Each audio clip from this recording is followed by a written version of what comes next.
Workers have started removing the pavement on the innermost lanes of the westbound side of Magsaysay Bridge in Santa Mesa, Manila. This is part of the demolition of the bridge to give way to the ongoing NLEX-SLEX connector project. The Public Works Department says a huge intersection will replace the bridge to ensure the safety of motorists when a PNR train crosses. Once the demolition of the bridge is finished, the DPWH says the road will be wider, since motorists may use the entire 5 lanes on both sides of Magsaysay Boulevard. Regular target is 3 months, but medyo mas mabuti kung matapos natin yan na mas maaga. Mga 2 months siguro. After this naman, sobrang luwag na niya dahil ang magiging product natin, 5 lane na 3.5 meter per lane. Vendors at the Altura Market, which is just beside the bridge, are starting to get worried because there are rumors spreading that portions of the market will be affected by the ongoing project. Tatanggalin po yung mga dito, yung lalo na dito mga bangketa, tatanggalin po. Ngayon, nung sabi ho namin, baka yung iba hindi na rin magtitinda kasi may mga edad na rin .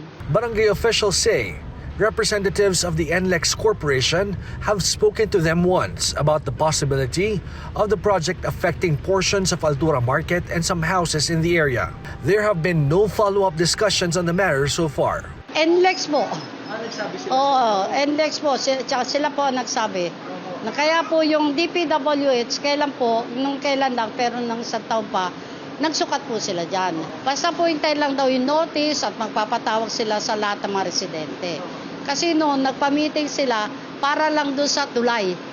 Yung tulay nagigibayin. While the market is important to residents, they say that they are ready to abide with the proposed changes in their community.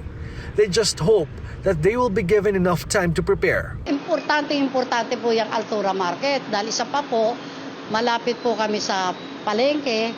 Ayan po yung napapakinabangan namin. At least po kami rin, may mga tindahan dyan, nakakapagtinda kami.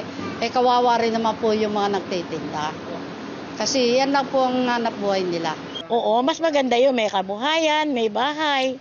At least, safety kami. The DPWH says Altura Market will not be affected by the demolition of the bridge. CNN Philippines is still trying to contact NLEX Corporation about their plans after the demolition of Magsaysay Bridge. Gerg Cahiles, CNN Philippines.